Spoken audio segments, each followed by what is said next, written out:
So yun, magandang umaga po sa ating lahat mga Kapinoy.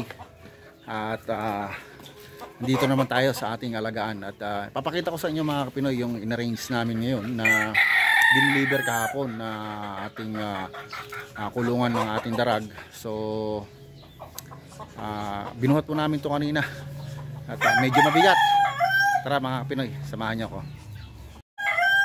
Ito na mga Kapinoy, yung ating bagong gawang kulungan. So nilagay ko muna dyan yung dalawang rooster natin na darag. Kasi kanina nag-deworm ako. So kailangan nating i-separate yung mga dineworm natin na rooster. Kasi inuwalay ko muna sa mga hen yan. Tapos hindi natin pinakain. So bukas na natin sila pakakainin. So uminom lang ang konting tubig kanina. And then yan, kailangan muna silang hiwalay para hindi sila kumain ng isang araw, para yung lahat po ng bulate isa mailabas nila. Yan po ang pamamaraan na meron tayo dito ngayon mga Pinoy. So sinusunod po natin yung mga sinasabi ng mga expert, at yan din po yung ginagawa ko. Iniwalay natin yung mga rooster. So meron pa po tayong i-deworm bukas. Lalagay din natin dito, dyan sa kulungan na yan.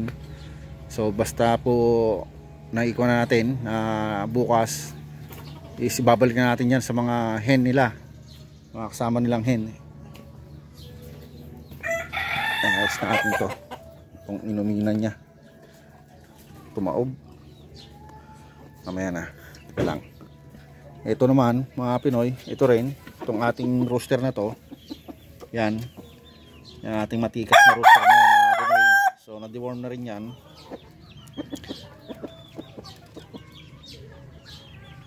Yan. Tapos ibang mga hen naman sa mga susunod na araw, di-deworm din natin. Sa ngayon, yan lang muna. Yung po dalawang rooster na yan, yan po yung nandito. Yan, nandito mga Pinoy, yung kasama nitong 7 hen natin. Sila po yung nakalagay dito. Bukas na natin sila isasama sa mga hen na yan.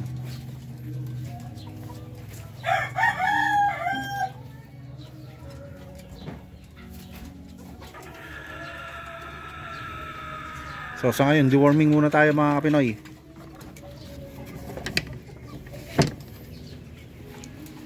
Tapos bukas yung rooster naman yan dito, yan ang i-deworm natin. Tapos itong nasa baba na yan, rooster na yan, at saka po yun nandito sa taas ng kulungan na to. Yan, yan ang mga i-deworm natin bukas mga Pinoy. So step by step lang po. At tapos pagkatapos ng mga rooster, yung mga babae naman,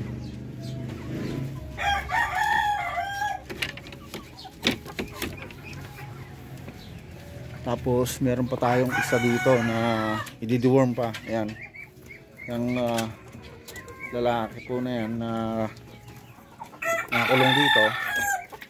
So yan mga Pinoy, sila naman bukas. Ito pala mga Pinoy, na-separate na natin yan. Yung nandito na 5 sa nasa taas dito, yan, yung nasa taas na yan mga Pinoy, 12 yan kahapon. So na-separate na natin yung 6 na nasa baba.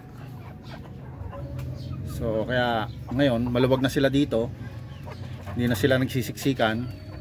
5 po ang babae dyan, tsaka isang rooster.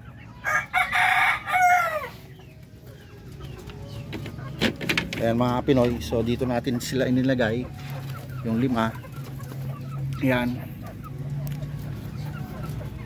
Ayan, at maluwag na po sila dito ngayon mga Pinoy. Ayan, maluwag po yan sa kanila, para hindi sila masyadong nagsisiksikan sa taas. Hanggang sa pag nila mga Pinoy, hanggang sa maging breeder na yan, sila na magkakasama.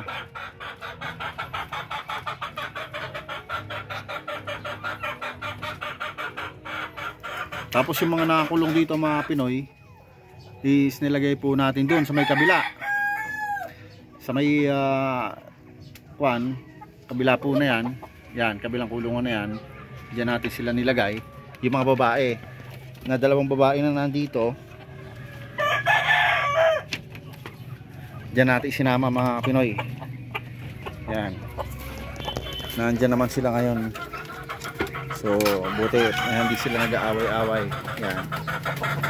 Diyan sila. Diyan muna natin ilalagay. So pagka ayusin pa natin itong ibang kulungan na nandito mga Pinoy. Dahil nag-uulan, so kailangan nating ayusin yan.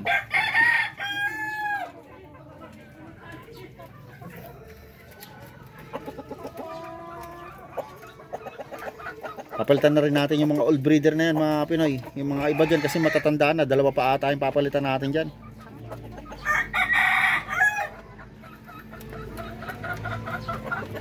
Pero yung rooster hindi po natin alisin yan mga Pinoy.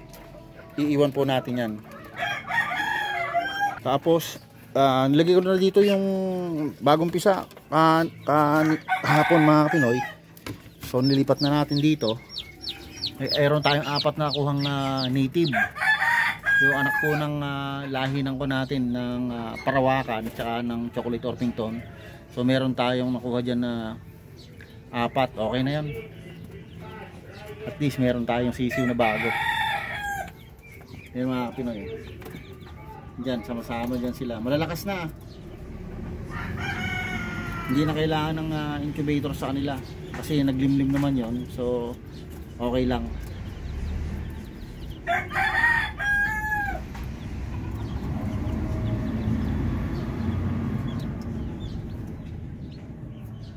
Ayan, mga Pinoy. At naiwan muna yung dito, isang hen natin na yan.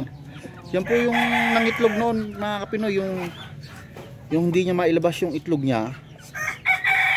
Kakatayin nga na sana namin noon. Sabi ko parang hindi na siya mabubuhay. So ayun na siya ngayon mga Pinoy, at talagang napakasigla na. Pinaim po namin ng Premoxil tablet, tapos sineprate po namin. Tapos nakaupo na lang, parang hindi na mabubuhay. Pero ayan mga Pinoy, nagawa natin ng paraan. Yan, nangingitlog na po ulit yan. Ang ganda ng katawan niyan mga Pinoy. Tsaka ang ganda ng balahibo. Napakakinis.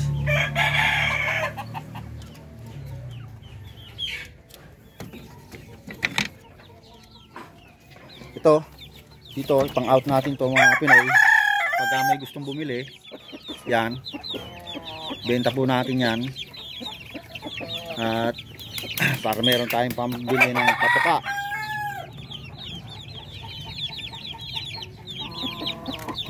Yung mga darag po na yan is 3 po ang babae at 1 lalaki.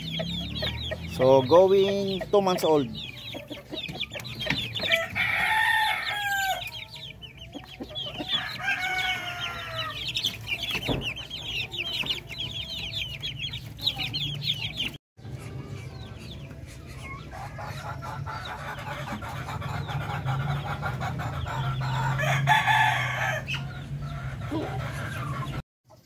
Nakatanaw na naman kayo sa akin. Kabibigay lang ng pagkain sa inyo. Yun naman kung gaano kalalaki yung mga bibi natin na yan mga Pinoy. Ito yung anak nila. Yan, isang malaking barako din yan. Yan. Yun naman. Nakatanaw na naman ang ating mga bibi. Tapos siyempre ito yung kanilang mga anak. Bilis lumaki mga Pinoy. Solid na solid mga katawan mga Pinoy. Yan. Yan po yung mga anak ng mga bibi natin. At talagang mabilis lumaki. Iba po talaga pagka purong feeds tsaka may halong mais kasi yung pinapakain namin dyan. Kaya tingnan nyo naman. Quality. Ganda ng mga anak nila.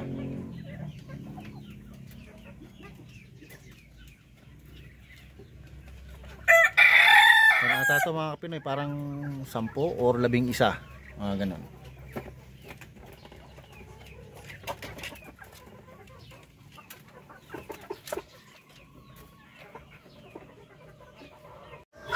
So yun mga Pinoy, at hanggang dito na lang muna po ang vlog natin for today. At shoutout po sa ating mga OFW saan man kayong panig ng mundo. Don't forget to subscribe and hit nyo na rin po ang notification bell para palagi po kayong updated sa ating pang mga susunod na video.